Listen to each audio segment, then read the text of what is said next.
Isaías 37. Assim que o rei Ezequias ouviu o que eles contaram, rasgou as suas roupas em sinal de tristeza. Vestiu uma roupa feita de pano grosseiro e foi para o templo do Senhor. Ele mandou que Eliaquim, o encarregado do palácio, Sebiná, o escrivão e os sacerdotes mais idosos fossem falar com o profeta Isaías, filho de Amós. Eles também estavam vestindo roupas feitas de pano grosseiro. A mensagem que o rei mandou entregar a Isaías foi esta: Hoje é um dia de sofrimento. Nós estamos sendo castigados, estamos envergonhados. Somos como uma mulher que está para dar à luz, mas não tem forças para isso. O rei da Síria nos mandou o chefe do seu exército para insultar o Deus vivo. Que o Senhor nosso Deus ouça esses insultos e castigue quem os disse. Portanto, ore a Deus pelas pessoas do nosso povo que ainda estão vivas.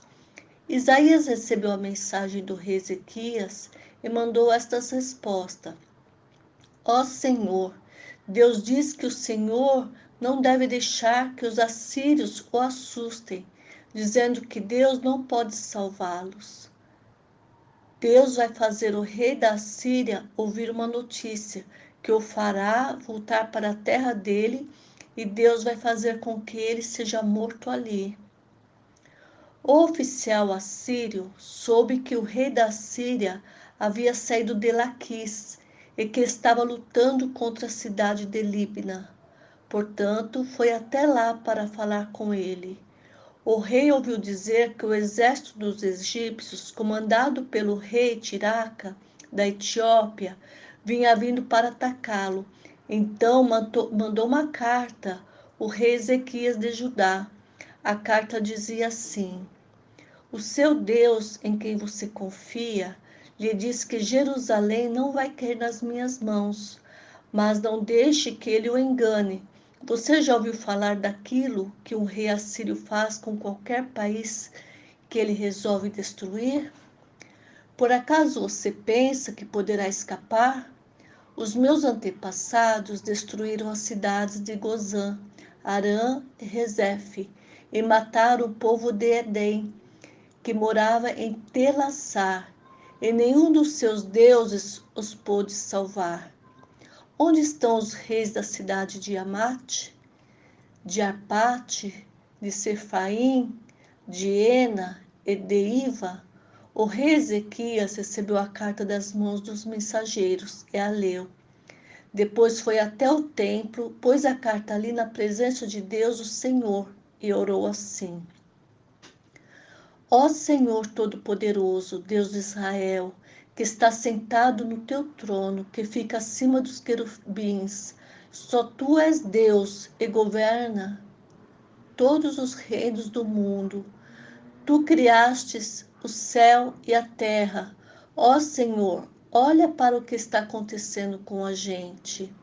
Escuta todas as coisas que Senaqueribe está dizendo a fim de insultar a ti.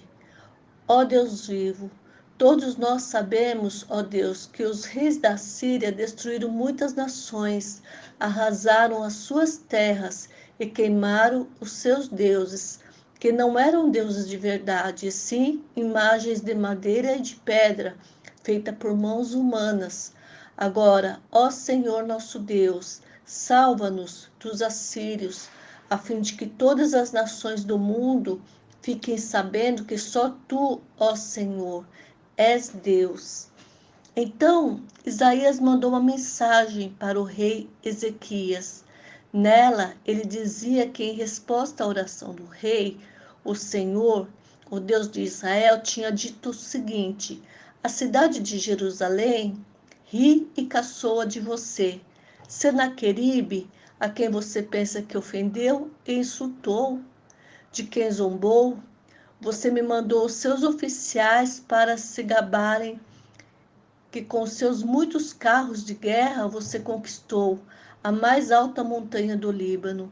Você se gabou de ter cortado os mais altos cedros e os melhores cípretes e de ter chegado até os lugares mais distantes da floresta. Você se gabou de ter cavado poços em terras estrangeiras e de ter bebido água deles. Gabou-se também de que os pés dos seus soldados fizeram secar o rio Nilo.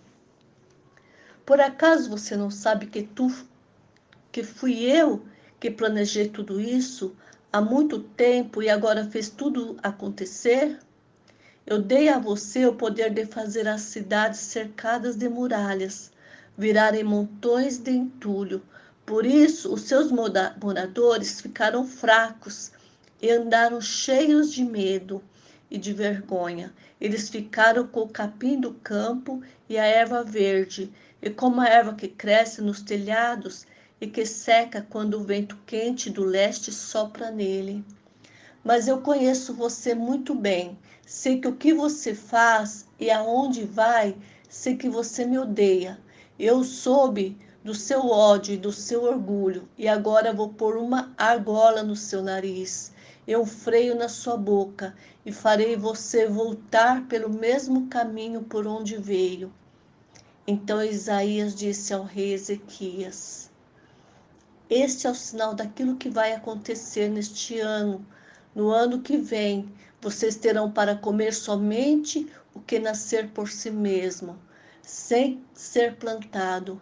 Mas no ano seguinte, vocês poderão semear e colher cereais, e também plantar parreiras e comer uvas. As pessoas de Judá que não tiverem morrido vão florescer como plantas que firmam as suas raízes na terra e dão frutas, pois ficará a gente em Jerusalém e no Monte Sião, porque o Senhor Todo-Poderoso resolveu fazer com que isso aconteça. Isaías continuou: Portanto, o Senhor diz o seguinte a respeito do rei da Síria: Ele não entrará nesta cidade e não tirará uma só flecha contra ela. Nem um soldado com escudo chegará perto da cidade, e não serão construídas rampas de ataques ao redor dela. O rei da Síria vai voltar pelo mesmo caminho por onde veio, sem ter entrado nesta cidade. Eu defenderei e protegerei esta cidade, por causa da minha honra e por causa da promessa que fiz ao meu servo Davi. Eu, o Senhor, falei. Então o anjo do Senhor foi até o acampamento dos assírios e matou 185.000 soldados. De manhã, os que sobraram viraram os corpos dos mortos. Aí Senaqueribe, o rei da Síria, se retirou, voltou para Nínive e ficou lá. Certo dia, quando ele estava adorando no templo do seu deus Nisroque, os seus filhos Adrameleque e Sarezer o mataram à espada e fugiram para a terra de Arate. Outro filho seu, chamado Esar-Adom, ficou no lugar dele como rei.